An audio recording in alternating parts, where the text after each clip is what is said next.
Boa tarde, pessoal. Deixa eu ficar aqui o fone conectar. Bem-vindo, Rodrigo. Tá dando para me ouvir? Pode confirmar para mim? Oi, Bruna. Obrigado. Tá dando para ouvir, sim. Na verdade, eu entrei só para avisar que hoje eu não vou conseguir participar, que eu tenho uma coisa do serviço para fazer agora. Aí eu vou Tranquilo. assistir a gravação depois. Perfeito, né? Quando for assim, também, se quiser mandar no privado, ou também nem precisa mandar, que a gente está aqui de forma bem aberta, bem leve, viu? Não precisa preocupar em estar sempre, não, beleza? Ah, tá, joia. Mas sempre que der, eu pretendo entrar, sim. Tô gostando bastante. Com certeza, né? Dentro do possível venham, né? É muito bom quando a Uhum. gente está ao vivo. Sim, sim. Bom, boa leitura para vocês e até a próxima. Beleza, obrigada, Rodrigo. Tchau, tchau. Tchau, tchau. Bom, então, né, nosso colega aí deixou um aviso para a gente, né? É, legal, né? Consideração de entrar, avisar que não vai poder participar, igual eu estava falando com ele, não é um estudo obrigatório, né? Então, geralmente o grupo está fechado, né? Não dá para avisar lá, mas o dia que não puder, está tudo bem, tá, gente? A gravação vai ficar sempre disponível. Bom, vamos então seguir aí, terceiro dia da nossa leitura aberta, né, no livro aí da interpretação dos sonhos, do Freud. Vamos lendo aí do ponto que a gente parou. Quem tiver dúvida, os comentários, bem-vinda, Carla, Olá, boa tarde. boa tarde. Quem tiver dúvida, os comentários, né, pode usar o chat, abrir o microfone, e quem está acompanhando pela gravação, pode colocar lá no grupo do WhatsApp, que normalmente, depois do encontro, eu sempre abro o grupo, deixo ele aberto ali de quinta até segunda, final de semana, para quem tiver dúvida, quiser comentar, e depois eu fecho para no começo de semana, que geralmente, não sei para vocês, né, mas para mim, o começo de semana é que eu concentro mais atendimentos, aí eu fecho o grupo para não atrapalhar vocês, depois eu abro de novo, a gente vai fazendo assim, tá? Então, se tiver alguém acompanhando lá a gravação pelo YouTube, mas não está no grupo do WhatsApp, entra no grupo do WhatsApp, porque é por lá que a gente vai se comunicar, que eu vou tirar dúvidas pelos comentários do YouTube, eu não vou conseguir dar tanta atenção igual lá pelo grupo, beleza? Mas vamos lá, então, a gente está bem no comecinho da leitura. No PDF que eu compartilhei com vocês, está na página 29. Quem tiver edição Imago de 96, está na página 63, tá bom? Mas pode variar um pouquinho e nunca quem tiver, por exemplo, ou com autêntico, ou com a companhia das letras, a página nunca vai dar a mesma, tá? Mas vamos lá, então. Só para situar, nós estamos naquela parte que o Freud está falando dos estímulos sensoriais externos que afetam e influenciam o som. Muitos autores teceram comentários sobre a notável facilidade com que os sonhos conseguem enfrentar uma impressão súbita vinda do mundo dos sentidos em sua própria estrutura, de modo que esta surge sob a aparência de uma catástrofe previamente preparada, a que se chegou gradativamente. Em minha juventude, prossegue esse autor, eu costumava usar um despertador para me levantar regularmente numa determinada hora. Por centenas de vezes, deve ter acontecido de ruído produzido por esse instrumento se enquadrar num sonho aparentemente único e tivesse alcançado seu fim precípio no que era clímax logicamente indispensável. Citarei 3 desses sonhos despertadores agora no outro sentido. Volkit escreve: um compositor, certa feita, sonhou que estava dando uma aula e tentando esclarecer determinado ponto aos seus alunos. Quando acabou de fazê-lo, voltou-se para um dos meninos e perguntou-lhe se havia entendido. Este respondeu-lhe aos gritos como um processo. Oh, sim. Ele começou a repreender o menino asperamente por estar gritando, mas toda a classe rompeu em gritos, primeiro de Oja, depois Euge, finalmente de Peúlio. Não tem a tradução aqui do alemão. E a nota vai dizer que as duas dessas primeiras três exclamações não têm sentido, e a terceira é o grito convencional de alarme de incêndio, né? No nosso caso, a gente fala fogo. Então, neste ponto, ele foi despertado por gritos reais de fogo na rua. Garnier conta como Napoleão I foi despertado pela explosão de uma bomba enquanto dormia em sua carruagem. Sonhou que estava novamente atravessando o clareamento sob o bombardeio austríaco e, por fim, sobressaltado, acordou gritando: estamos perdidos. Então, a pessoa está sonhando com uma coisa e, se por coincidência aquele estímulo, aquilo que está acontecendo no sonho dela acontece lá fora, então, por exemplo, a pessoa está sonhando com um bombardeio e tem um barulho de bomba, isso tende a influenciar esse estímulo externo e pode levar a pessoa a acordar, por exemplo. Um sonho de Maury tornou-se famoso. Estava doente e de cama em seu quarto, com a mãe sentada a seu lado, e sonhou que estava no reinado do terror. Após testemunhar diversas cenas pavorosas de assassinato, foi finalmente levado perante o tribunal revolucionário. Lá viu Robespierre, Marat, Fouquier-Tinville e o resto dos soturnos heróis daqueles dias terríveis. Foi interrogado por eles e, depois de alguns incidentes que não guardou na memória, foi condenado e conduzido ao local de execução, cercado por uma multidão enorme. Subiu ao cadafalso e foi amarrado à pranha pelo carrasco. A prancha, né, aliás. A guilhotina estava preparada e a lâmina desceu. Ele sentiu a cabeça sendo separada do corpo, acordou em extrema angústia e viu que a cabeceira da cama caíra e lhe atingira as vértebras cervicais, tal como a lâmina da guilhotina as teria realmente atingido. Esse sonho constituiu a base de um interessante debate entre Lelorin e Heger na revista filosófica. A questão levantada foi se e como era possível que alguém, ao sonhar, condenasse tal quantidade de material aparentemente superabundante no curto período transcorrido entre a percepção do estímulo emergente e o despertar. Os exemplos dessa natureza deixam a impressão de que, de todas as fontes dos sonhos, as mais bem confirmadas são os estímulos sensoriais objetivos durante o sono. Além disso, eles constituem rigorosamente as únicas fontes levadas em conta pelos leigos. Quando se pergunta a um homem culto que não esteja familiarizado com a literatura dos sonhos, como é que este surge, ele responde infalivelmente com uma referência a algum exemplo de seu conhecimento em que um sonho tem explicado por um estímulo sensorial objetivo descoberto após o despertar. A investigação científica, contudo, não pode parar aí. Ela encontra uma oportunidade de formular outras perguntas no fato observado de que o estímulo que incide sobre os sentidos durante o sono não aparece no sonho em sua forma real, mas é substituído por uma imagem que, de algum modo, está relacionada com ele. Todavia, a relação que liga o estímulo do sonho ao sonho que dele resulta é, para citarmos as palavras de Mauro, algum tipo de afinidade, mas que não é única e exclusiva. Consideremos a esse respeito 3 dos sonhos de Hildebrandt como os despertadores. A questão que eles levantam é porque o mesmo estímulo teria provocado 3 sonhos tão diferentes, e porque teria provocado estes e não outros.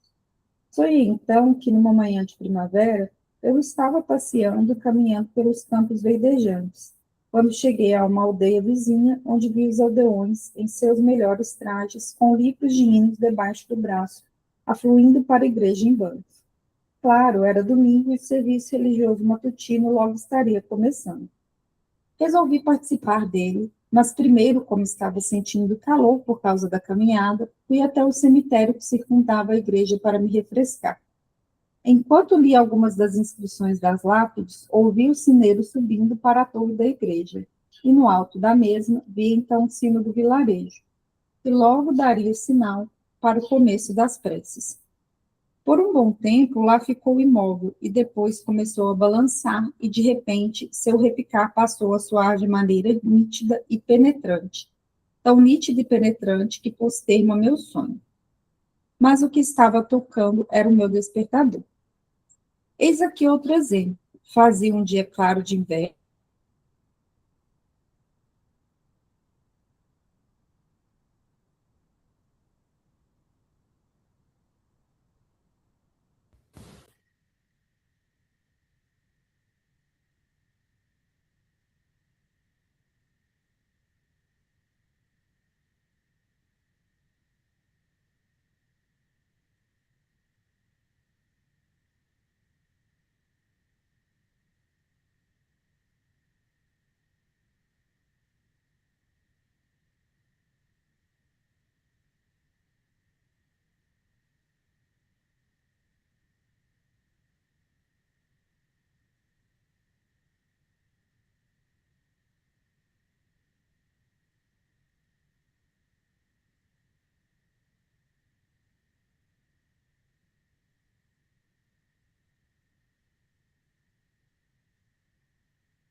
Oi, Carla Silva.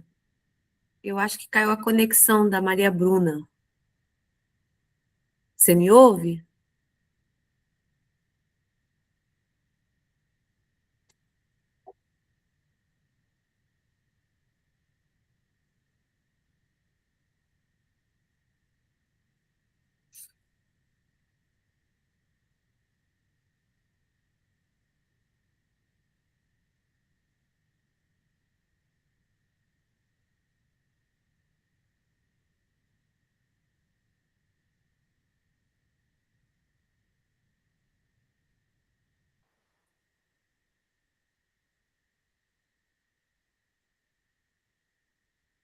Oi, pessoal, obrigada por aguardarem aí. A minha energia caiu, deu um pequeno pico e voltou. Na hora que eu consegui mandar mensagem no grupo, ele voltou. Né? Inclusive, vamos combinar assim: se algum dia cair, acontecer alguma coisa, pode ficar na sala, que aí eu volto sempre na mesma sala, né? Mesma coisa que vocês. Se acontecer alguma coisa na internet, vocês caírem, podem sempre voltar no mesmo link, tá? Faz parte, né, gente? Não tem como a gente garantir as coisas, a gente lida com os pequenos encontros com a castração diariamente. Isso. Então, Internet é imprevisível, né? internet, luz, assim, e aí quando É, alguma chuva, não tem jeito, né? sim, Faz parte da vida, né? Eu fico pensando, quando a água vai embora, a sim, energia cai, eu tô assim, gente, como é que o pessoal, como é que o povo antigo vivia? Porque eu não sei viver sem água, sem energia, não tudo. A gente levanta, a primeira coisa, bebe uma água, acende uma luz, né? sim. Bom, vamos lá, então.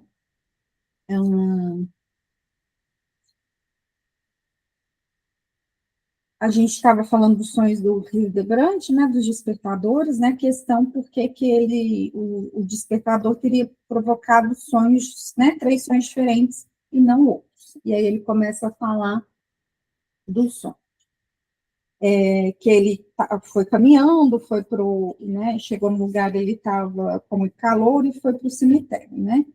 Enquanto lia algumas das inscrições das lápides, ouvi o sineiro subindo para a torre da igreja e no alto da mesma vi então o sino do vilarejo, que logo daria o sinal para o começo das preces.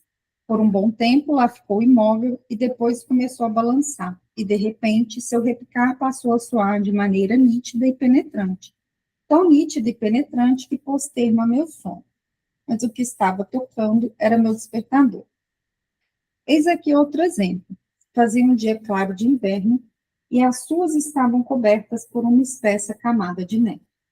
Eu havia concordado em participar de um grupo para um passeio de trenó, mas tive de esperar muito tempo antes de chegar a notícia de que o trenó se achava à porta. Seguiram-se, então, os preparativos para entrar. O tapete de pele foi estendido, ajeitou-se o agasalho para os pés, e finalmente ocupei meu lugar. Mas ainda assim, o momento da partida foi retardado, até que um puxão nas rédeas deu aos cavalos, que esperavam o sinal da partida. Eles partiram e, com uma violenta sacudidela, os pequenos guizos do trenó começaram a produzir seu conhecido tilintar. Com tal violência, de fato, que num instante se rompeu a fina teia de meu sonho. E, mais uma vez, era apenas o som estridente do despertador. E agora um terceiro exemplo. Eu olhava para uma copeira que ia levando várias dúzias de pratos empilhados uns sobre os outros, andando pelo corredor que dava para a sala de jantar. A pilha de louça em seus braços me pareceu prestes a perder o equilíbrio. Cuidado, exclamei, senão você vai deixar cair tudo. Seguiu-se, como de praxe, a inevitável resposta. Ela estava acostumada àquele tipo de trabalho e assim por diante. Entre mentes, meu olhar ansioso seguia a figura que avançava. E então, justamente como eu esperava, ela tropeçou na soleira da porta e a frágil louça escapuliu. E numa verdadeira sinfonia de ruídos, espatifou-se em 1000 pedaços no chão. Mas o barulho prosseguiu sem cessar, e logo já não parecia ser estrondoso o retinir da louça se quebrando. Começou a se transformar no som de uma campainha, e essa campainha, como agora percebia meu eu desperto, era apenas o despertador cumprindo o seu dever. A questão de por que a mente confunde a natureza dos estímulos sensoriais objetivos nos sonhos recebe quase a mesma resposta de Scrumpler. A mente recebe estímulos que a alcançam durante o sono sob condições favoráveis à formação de ilusões. Uma impressão sensorial é reconhecida por nós e corretamente interpretada, isto é situada no grupo de lembranças a que, de acordo com todas as nossas experiências, ela pertence, contanto que a impressão seja suficientemente forte, nítida e duradoura, e contanto que tenhamos tempo suficiente a nosso dispor para considerar o assunto. Se essas condições não forem satisfeitas, confundiremos o objeto que é a fonte da impressão. Formaremos uma ilusão sobre ele. Se alguém fizer uma caminhada pelo campo e tiver uma percepção indefinida de um objeto distante, poderá, a princípio, pensar que se trata de um cavalo. Vendo mais de perto, poderá ser levado a interpretá-la como uma vaca deitada, e a imagem poderá finalmente transformar-se, em definitivo, num grupo de pessoas sentadas no chão. As impressões de estímulos exteriores recebidas pela mente durante o sono são de natureza similarmente vaga. E com base nisso, a mente cria alusões, visto que um número maior ou menor de imagens mnemônicas é despertado pela impressão, e é através destas que ela adquire seu valor psíquico. De qual dos numerosos grupos de lembranças em causa as imagens correlatadas serão despertas e qual das possíveis conexões associativas será, por conseguinte, posta em ação. Também essas questões, segundo a teoria de Strumpel, são indetermináveis e ficam, por assim dizer, abertas à decisão arbitrária da mente. Então, a gente tem a possibilidade aí de ter interferência nos nossos sonhos de estímulos externos, mas nem sempre aquele estímulo vai se relacionar ou vai nos despertar com, né, ou vai relacionar com uma determinada coisa. Depende também depende do que tem de ligação mnêmica, de memória, o que a gente tem registrado no nosso inconsciente, na nossa memória, que vai se ligar com aquele conteúdo externo que chega ali para quem está dormindo, né? E ainda bem, imagina se todo barulho fosse capturado por nós durante o sono. Passou um carro na rua, a gente acorda. O cachorro latiu, a gente acorda. O vizinho de cima deixou alguma coisa cair, a gente acorda, né? A gente não daria conta de dormir. Então, a gente tem uma certa proteção, mas, ao mesmo tempo, como a gente também já leu anteriormente, a gente não para, né? O nosso psiquismo, ele não para ali enquanto a gente está dormindo, ele está funcionando o tempo inteiro. Por isso que a gente consegue sonhar, por isso que a gente tem interferência também desses estímulos externos. Nessa altura, defronta-se-nos uma escolha entre duas alternativas. Podemos admitir como um fato que é impossível examinar ainda mais as leis que regem a formação dos sonhos. E podemos, consequentemente, deixar de inquirir se haverá ou não outros determinantes que regem a interpretação atribuída por aquele que sonha a ilusão evocada pela impressão sensorial.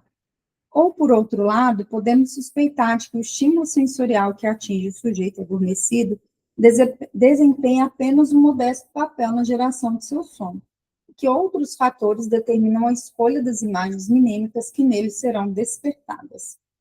De fato, se examinarmos os sonhos experimentalmente produzidos de Mauro, que relatei com tal riqueza de detalhes exatamente por esse motivo, seremos tentados a dizer que o experimento de fato explica a origem de apenas um elemento dos sonhos. O restante de seu conteúdo parece autônomo demais e excessivamente definido em seus detalhes para ser explicável apenas pela necessidade de se ajustar ao elemento experimentalmente introduzido de fora. De fato, começa-se a ter dúvidas sobre a teoria das ilusões e o poder das impressões objetivas de darem forma aos sonhos, quando se verifica que essas impressões, por vezes, estão sujeitas nos sonhos às mais peculiares e exageradas interpretações. Assim, Simon relata-nos um sonho no qual via algumas figuras gigantescas sentadas à mesa e ouvia distintamente o pavoroso som do estalido produzido pelo fechamento de suas mandíbulas ao mastigar. Quando despertou, ouviu o barulho dos cascos de um cavalo que passava a galope por sua janela. O ruído feito pelos cascos do cavalo talvez tenha sugerido ideias provenientes de um grupo de lembranças ligadas às viagens de Gulliver, os gigantes de Brobdingnam e o virtuoso Faunis, se é que posso arriscar uma interpretação sem a ajuda do autor do sonho. A Carla Silva também está aí, a Vivi, Tânia. A gente está, Vivi, mais ou menos na página 29 do PDF que eu compartilhei com vocês, tá bom? Agora, para ficar mais fácil, a gente vai começar o subtítulo Excitações Sensoriais Internas Subjetivas. Só ler o finalzinho do último parágrafo. Não será provável, portanto, que a escolha de um grupo não inusitado de lembranças como esse tenha sido facilitada por motivos outros que não apenas o estímulo objetivo. E aí, notinha de rodapé, o surgimento de figuras gigantescas no sonho dá margem à suposição de que alguma cena da infância da pessoa que sonhou esteja em jogo. A propósito, a interpretação dada no texto, apontando para uma reminiscência das viagens de Gulliver, né, que é um livro, constitui um bom exemplo do que a interpretação não deve ser. O intérprete de um sonho não deve dar asas à sua própria engenhosidade e desprezar as associações do sonhador. Ou seja, né, não adianta a gente escutar o sonho de alguém fora da sessão, ler sobre o sonho e querer interpretar. A gente precisa estar na presença do sonhador. É assim que a gente trabalha com interpretação na análise, né? O paciente não vai enviar para a gente por escrito, a gente não vai ler o relato do sonho. A gente escuta o relato do sonho e vai convidando ele a pensar no que aqueles elementos rememoram, fazem sentir, fazem se lembrar, e ele mesmo vai dando interpretação, né? A gente dá só aquele empurrãozinho mesmo. Excitações sensoriais internas subjetivas. Apesar de quaisquer objeções em contrário, é forçoso admitir que o papel desempenhado na causação dos sonhos pelas excitações sensoriais objetivas durante o sono permanece indiscutível. E se, por sua natureza e frequência, esses estímulos parecem insuficientes para explicar todas as imagens oníricas, somos incentivados a buscar outras fontes de sonhos análogas a eles em seu funcionamento. Não sei dizer quando despontou pela primeira vez a ideia de se levar em conta as excitações internas, subjetivas, dos órgãos dos sentidos, juntamente com os estímulos sensoriais externos. É fato, porém, que isso é feito, mais ou menos explicitamente, em todas as discussões mais recentes da etiologia dos sonhos. Um papel essencial é também desempenhado, creio eu, escreve Wundt, na produção das ilusões que ocorrem nos sonhos pelas sensações visuais e auditivas subjetivas que nos são familiares no estado de vigília, como as áreas amorfas de luminosidade que se tornam visíveis para nós quando o nosso campo visual é obscurecido, como o tinido ou o zumbido nos ouvidos e assim por diante.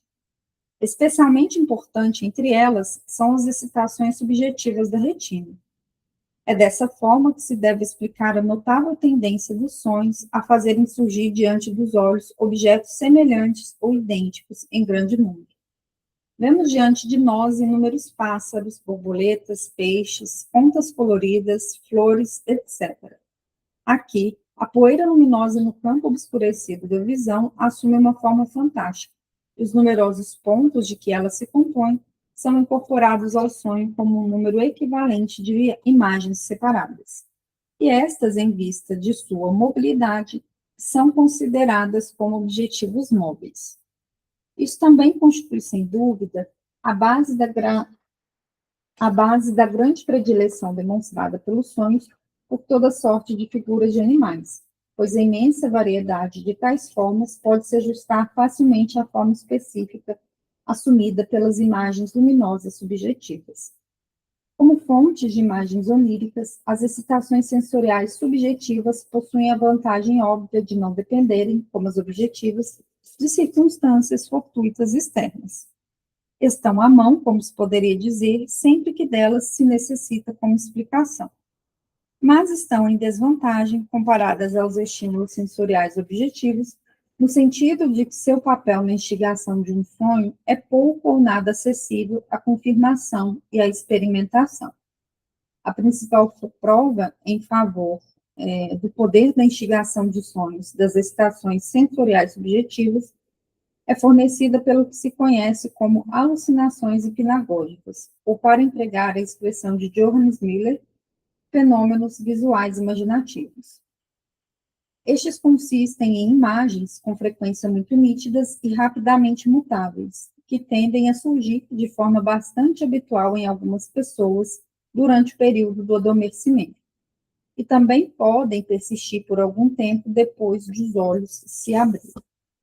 Maury, que era altamente sujeito a elas, procedeu a seu exame exaustivo e sustenta, como fez Miller, a ligação e mesmo a identidade delas com as imagens oníricas. Para produzi-las, diz ele, Maury, faz-se necessária uma certa dose de passividade mental, um relaxamento do esforço de atenção. No entanto, basta cair num estado letárgico desse tipo por apenas um segundo, contanto que se tenha a necessária predisposição para que se experimente uma alucinação hipnagógica. Depois disso, pode-se acordar novamente e é possível que o processo se repita várias vezes até que, afinal, se adormeça. Maury verificou que, quando lhe acontecia acordar uma vez após um intervalo muito prolongado, ele conseguia detectar em seu sonho as mesmas imagens que lhe haviam flutuado diante dos olhos, como alucinações hipnagógicas antes de adormecer. Foi o que ocorreu em certa ocasião, com diversas figuras grotescas, de feições contorcidas e estranhos penteados, que o importunaram com extrema persistência enquanto ele adormecia, e com as quais se lembrou de ter sonhado depois de acordar. De outra feita, quando sentia fome, por ter entrado num regime frugal, teve uma visão hipnagógica de um prato de mamão a segurar um garfo, que se servia da comida do prato. No sonho seguinte, estava sentado a uma mesa farta e ouvia o barulho feito com os garfos pelas pessoas que jantavam. Ainda numa outra ocasião, quando foi dormir com os olhos irritados e doloridos, teve uma alucinação hipnagógica com alguns sinais microscopicamente pequenos, que só pôde decifrar um a um com extrema dificuldade. Despertou 1 hora depois e se lembrou de um sonho em que havia um livro impresso com títulos muito pequenos, que ele lia com grande esforço. Alucinações auditivas de palavras, nomes e assim por diante também podem ocorrer hipnagogicamente, da mesma forma que as imagens visuais, e serem então repetidas no sonho, tal como uma abertura anuncia os temas principais que se irão ouvir uma ópera. Um observador mais recente das alucinações hipnagógicas, Trumbull Led, seguiu a mesma orientação de Miller e Maury. Depois de praticar um pouco, tornou-se capaz de se acordar repetidamente, sem abrir os olhos, 2 a 5 minutos após haver adormecido gradualmente. Assim, teve a oportunidade de comparar as sensações retinianas que acabavam de desaparecer com as imagens oníricas que lhe persistiam na memória. Declara ele que foi possível, em todos os casos, reconhecer uma relação interna entre as duas, pois os pontos e as linhas luminosas da luz diorretínica proporcionavam, por assim dizer, um contorno ou diagrama das figuras mentalmente percebidas no sonho. Por exemplo, uma disposição dos pontos luminosos da retina em linhas paralelas correspondeu a um sonho em que ele vira, claramente dispostas diante de si, algumas linhas de matéria impressa que estava lendo. Ou, para empregar suas próprias palavras, a página nitidamente impressa que eu estava lendo no sonho evanesceu-se num objeto que se afigurou, perante minha consciência de vigília, como um trecho de uma página impressa real, vista através de um orifício oval num pedaço de papel, a uma distância grande demais para que se pudesse distinguir mais do que um fragmento ocasional de uma palavra, e mesmo assim, indistintamente. Leve de opinião, embora não subestime o papel desempenhado nesse fenômeno pelos fatores centrais, cerebrais, que é difícil ocorrer um único sonho visual sem que haja participação de material fornecido pela extração retiniana intraocular. Isso se aplica especialmente aos sonhos que ocorrem logo após de alguém adormecer num quarto escuro, ao passo que a fonte de estímulo para os sonhos que ocorrem de manhã, pouco antes do despertar, é a luz objetiva que penetra nos olhos num quarto que se vai clareando. A natureza mutável e perpetuamente alternante da excitação da luz idioretínica corresponde precisamente à sucessão de imagens em constante movimento que nos é mostrada por nossos sonhos. Ninguém que dê importância a essas observações de LED há de subestimar o papel desempenhado nos sonhos por essas fontes subjetivas de estimulação, pois, como sabemos, as imagens visuais constituem o principal componente de nossos sonhos. As contribuições dos outros sentidos, salvo da audição, são intermitentes de menor importância. Aí aqui ele já está falando, né, dessas sensações subjetivas, né, alguma sensação interna que a pessoa possa ter, ou até mesmo uma sensação interna que possa ter relação ali, por exemplo, com a luz, né, que entra no quarto, e se a gente comparar, por exemplo, as imagens que vão passando no sonho com a luz que vai entrando gradualmente no quarto conforme o dia vai amanhecendo, mais ou menos essa comparação que ele fez aqui. Agora a gente vai ver sobre os estímulos somáticos orgânicos internos. Né? Então, toda vez que a gente fala de somático, a gente lembra do corpo. Visto estarmos agora empenhados em buscar as fontes dos sonhos dentro do organismo e não fora dele, devemos ter em mente que quase todos os nossos órgãos internos, embora mal nos deem qualquer informação sobre seu funcionamento enquanto sadios, tornam-se uma fonte de sensações predominantemente penosas quando se acha no que descrevemos como estado de excitação ou durante as doenças. Essas sensações devem ser equiparadas aos estímulos sensoriais ou penosos que nos chegam do exterior. A experiência dos séculos reflete-se, para citarmos um exemplo, nas observações de Strumpel sobre o assunto. Durante o sono, a mente atinge uma consciência sensorial muito mais profunda e ampla dos eventos somáticos do que durante o estado de vigília. É obrigada a receber e a ser afetada por impressões de estímulos provenientes de partes do corpo e de modificações do corpo das quais nada sabe enquanto desperta.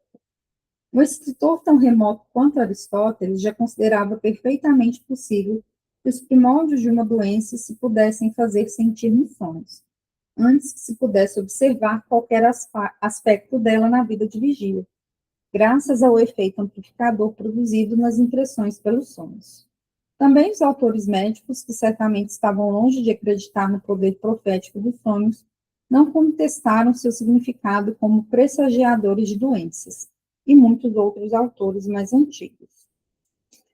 Aí tem uma nota: independentemente do valor diagnóstico atribuído aos sonhos, deve-se também ter em mente sua importância terapêutica na antiguidade. Na Grécia, havia oráculos de sonhos que eram regularmente visitados por pacientes em busca de recuperação. O doente entrava no templo de Apolo ou Esculápio, realizava ali várias cerimônias, era purificado por lustração, massagem e incenso, e depois, no estado de exaltação, era estendido sobre a pele de um carneiro não castrado previamente sacrificado. Então, adormecia e sonhava com os remédios para sua doença. Estes lhe eram revelados que em sua forma natural, que eram em símbolos e quadros que eram posteriormente interpretados pelos sacerdotes. E aí tem indicações para mais informações sobre esses sonhos terapêuticos. Né, imagina, a gente sonha e toma um remédio de acordo com o nosso sonho, né? Se a gente sonhar só com vou sonhar só com uma fruta, então o nosso remédio é a fruta, né? Aí não dá, né, gente? Né? Aí se a gente... Seria muito bom a gente viver dos sonhos, né? Por mais malucos e surreais são os sonhos, mas... embora, claro, né, tem quem acredite no valor profético, ou mesmo no valor espiritual do sonho, mas a nível da ciência a gente desconsidera, né, essas questões. Alguns exemplos do poder diagnosticador dos sonhos parecem ser invocados em épocas mais recentes. Assim, Tissier cita a história de Artigas sobre uma mulher de 43 anos de idade, que, embora aparentemente em perfeita saúde, foi durante alguns anos atormentada por sonhos de angústia. Passando então por um exame médico, verificou-se que estava no estágio inicial de uma afecção cardíaca, da qual veio finalmente a falecer. Os distúrbios pronunciados dos órgãos internos agem, obviamente, como instigadores de sonhos em inúmeros casos. A frequência dos sonhos de angústia nas doenças do coração e dos pulmões é geralmente admitida. Realmente, essa faceta da vida onírica é colocada em primeiro plano por tantas autoridades que me contemplam como uma mera referência à literatura. Adstock, Spita, Maury, Simon, Tissier. Tissier chega a ser de opinião que o órgão específico afetado dá um cunho característico ao conteúdo do sonho. Assim, os sonhos dos que sofrem doenças cardíacas costumam ser curtos e têm um fim assustador no momento de despertar. Seu conteúdo quase sempre inclui uma situação que implica uma morte horrível. Os que sofrem de doenças pulmonares sonham com sufocação, grandes aglomerações e fugas, e estão notavelmente sujeitos ao conhecido pesadelo. A propósito, pode-se observar que Borner conseguiu provocar esse último experimentalmente, deixando-se com o rosto voltado para a cama ou cobrindo as vias respiratórias. No caso de distúrbios digestivos, os sonhos contêm ideias relacionadas com prazer na alimentação ou a repulsa. Finalmente, a influência da excitação sexual no conteúdo dos sonhos pode ser adequadamente apreciada por todos mediante sua própria experiência, que fornece a teoria de que os sonhos são provocados por estímulos orgânicos, seu mais poderoso apoio, né? E aí aqui o Freud ainda está relembrando os autores, né, da época dele, anteriores, sobre o que tinha, né, da literatura dos sonhos naquele momento. Além disso, ninguém que consulte a literatura sobre o assunto poderá deixar de notar que alguns autores, como Maury e Weigan, foram levados ao estudo dos problemas oníricos pelo efeito de suas próprias doenças sobre o conteúdo dos seus sonhos. Não obstante, embora esses fatos estejam verificados sem sombra de dúvida, sua importância para o estudo das fontes dos sonhos não é tão grande como se poderia esperar. Os sonhos são fenômenos que ocorrem em pessoas sadias, talvez em todos, talvez todas as noites. E é óbvio que a doença orgânica não pode ser incluída entre suas condições indispensáveis. E o que nos interessa não é a origem de certos sonhos especiais, mas a fonte que provoca os sonhos comuns das pessoas normais. Basta-nos apenas dar mais um passo à frente, contudo, para encontrarmos uma fonte de sonhos mais copiosa do que qualquer outra que tenhamos considerado até agora. Uma fonte que, a rigor, parece nunca poder esgotar-se. Se verificar que o interior do corpo, quando se acha enfermo, torna-se uma fonte de estímulos para os sonhos, e se admitirmos que durante o sono, a mente, estando desviada do mundo exterior, pode dispensar maior atenção ao interior do corpo, parece ser-nos plausível supor que os órgãos internos não precisam estar doentes para provocar excitações que atinjam a mente adormecida, excitações que, de algum modo, transformam-se em imagens oníricas. Enquanto despertos, estamos cônscios de que uma sensibilidade geral difusa, ou sinestesia, mas apenas como uma qualidade vaga de nosso estado de espírito. Para essa sensação, de acordo com a opinião médica, todos os sistemas orgânicos contribuem com uma parcela. À noite, porém, parece que essa mesma sensação, ampliada numa poderosa influência e atuando através dos seus vários componentes, torna-se a fonte mais vigorosa e, ao mesmo tempo, a mais comum para instigar imagens oníricas. E, se assim for, resta apenas investigar as leis segundo as quais os estímulos orgânicos se transmudam em imagens oníricas. Chegamos aqui à teoria da origem dos sonhos preferida por todas as autoridades médicas. A obscuridade em que o centro do nosso ser, o Moa Explaniki, como chama Tissier, acho que seria o eu explanador, alguma coisa assim, fica vedado a nosso conhecimento e a obscuridade que cerca a origem dos sonhos coincidem bem demais para não serem relacionados uma com a outra. A linha de raciocínio que encara a sensação orgânica vegetativa como a formadora dos sonhos tem, além disso, uma atração particular para os médicos, por permitir uma etiologia única para os sonhos e as doenças mentais, cujas manifestações tanto têm em comum, já que as mudanças sinestésicas dos estímulos provenientes dos órgãos internos são também predominantemente responsabilizados pela origem das psicoses. Não é de surpreender, portanto, que a origem da teoria da estimulação somática remonte a mais de uma fonte independente. Então, isso aqui está colocando como origem da psicose, né, do ponto de vista médico, muito relacionado à psiquiatria, né, não pela psicanálise, né, nós da psicanálise consideramos de outra forma, né, aquela coisa, né, da estrutura clínica, sobretudo aí na orientação lacaniana. A linha de argumentação desenvolvida pelo filósofo Schopenhauer em 1851 exerceu uma influência decisiva em diversos autores. Nossa imagem do universo, na opinião dele, é alcançada pelo fato de nosso intelecto tomar as impressões que o atingem de fora e remodelá-las segundo as formas de tempo, espaço e causalidade.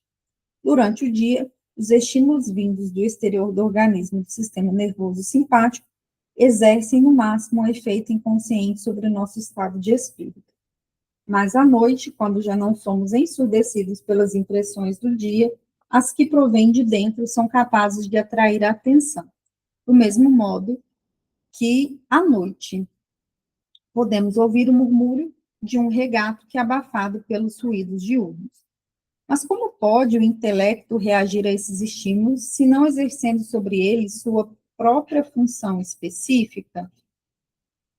Os estímulos, por conseguinte, são remodelados como formas que ocupam espaço e tempo e obedecem às regras da causalidade, e assim surgem os sonhos. Scherner e depois dele Volkert esforçaram-se em seguida por pesquisar com maior riqueza de detalhes a relação entre os estímulos somáticos e as imagens oníricas, mas adiarei meus exames dessas tentativas até chegarmos à seção que versa sobre as várias teorias acerca dos sonhos. O psiquiatra Krauss, numa investigação conduzida com notável consistência, reconstrói a origem dos sonhos e delíria, que na nota traduz possivelmente por alucinações, de um lado, e dos delírios de outro, até o mesmo fator, a saber, sensações organicamente determinadas.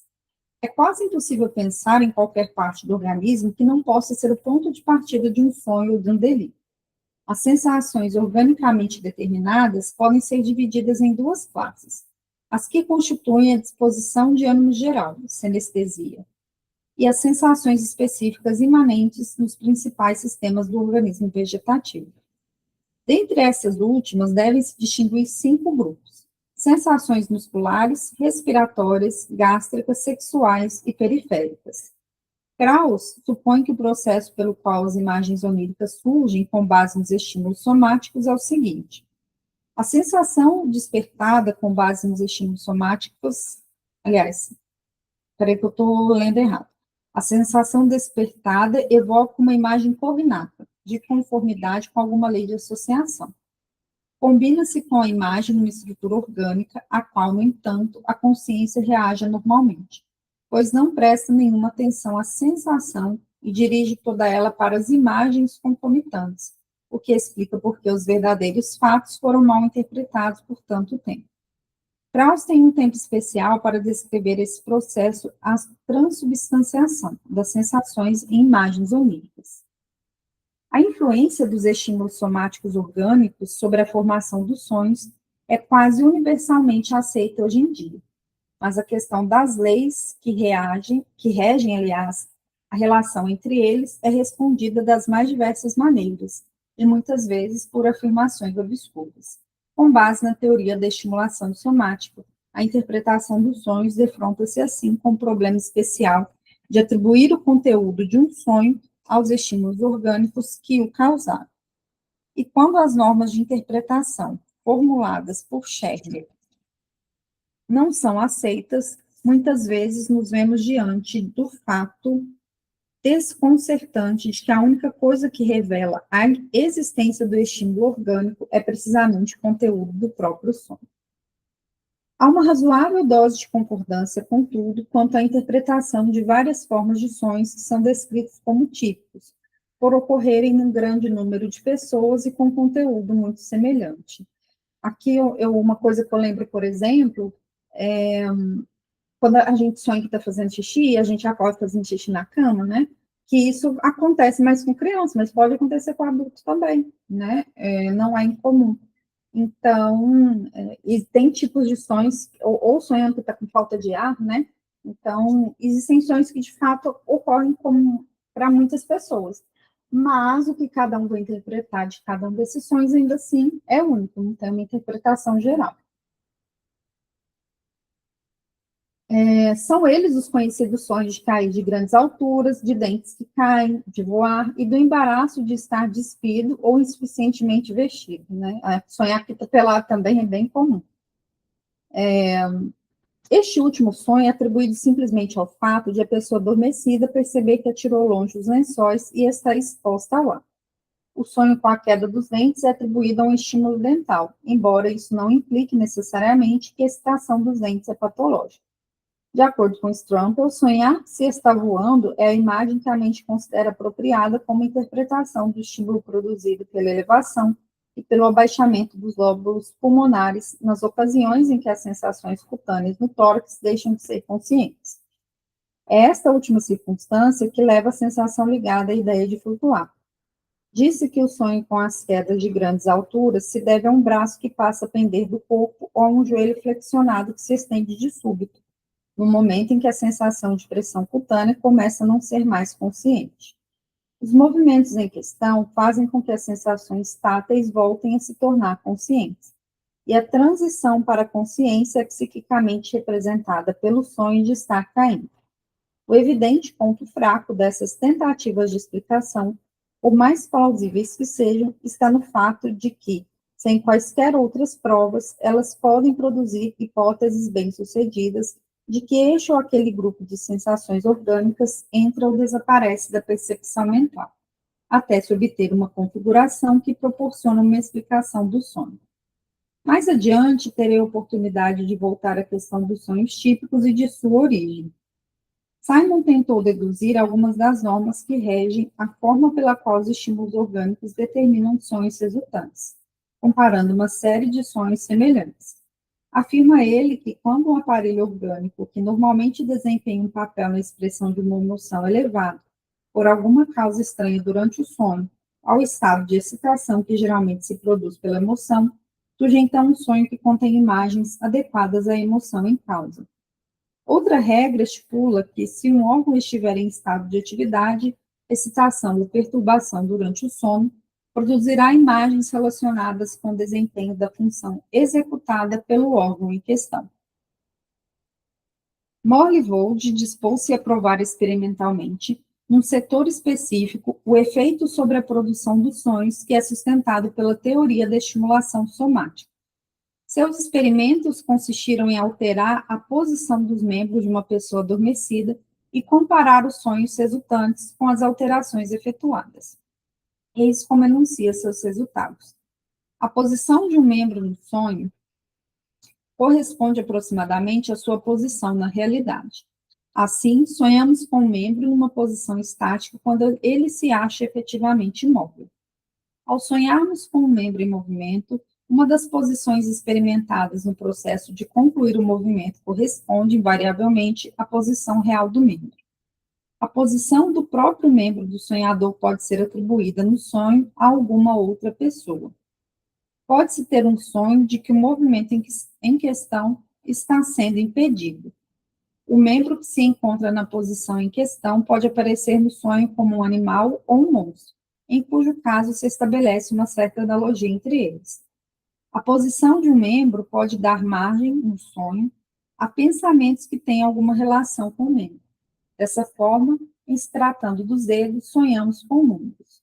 Estou inclinada a concluir desse tipo de resultados que nem mesmo a teoria da estimulação somática conseguiu eliminar inteiramente a visível ausência de determinação na escolha das imagens oníricas a serem produzidas. Então, a gente viu aqui as influências internas, externas, somáticas, né, que podem ter aí em relação à formação dos sonhos, sobretudo uma opinião de outros autores, né, mais do que do próprio Freud. E o Freud a gente chega à conclusão que ainda ele não encontrou nesse material a determinação na escolha das imagens oníricas a serem produzidas, né, o que determina que uma determinada imagem seja produzida no sonho, né? Hoje a gente entende que tem muito conteúdo do inconsciente, que tem a ver também, isso ele já falou, né? Que faz sentido, né? Com o conteúdo da vida do vigílio, que a gente sonhou no dia, né? Anterior ao sonho, e por aí vai. Mas é bem mais, eu acho que é mais interessante, assim, na psicanálise, a gente entender mais o conteúdo inconsciente, né? Só que é interessante, lá na comunidade a gente está estudando o livro do Xixes, né? E aí tem um capítulo que a gente terminou recentemente, que o Freud ficou assim, umas 10, 20 páginas falando uma coisa, e aí as últimas linhas é como se fosse um resumo daquilo. Só que se a gente pega aquela linha solta, a gente não entende o raciocínio dele, e aí não faz sentido. Então, eu acho que isso acontece muito com a psicanálise, às vezes, quando a gente está lendo alguns textos do Freud, Lacan principalmente, a gente só entende aquele trecho que faz sentido porque tem todo um processo de estudo, de explanação, de raciocínio que faz a gente entender. Por que a gente às vezes não entende frase solta que a gente pega no Lacan na internet, em post, né? Porque não tem um contexto. A não ser que a frase estiver muito, muito clara. Mas tirando isso, né? Então por que a gente está vendo tudo isso? Por que o Freud está vendo tudo isso para depois ele ir para a teoria dele? Porque até para ele poder comparar o que ele pensa, os estudos dele com outros estudos, ele tem que relembrar esses estudos, né? Então, faz esse livro da interpretação um livro riquíssimo para a gente. Comentários, pessoal?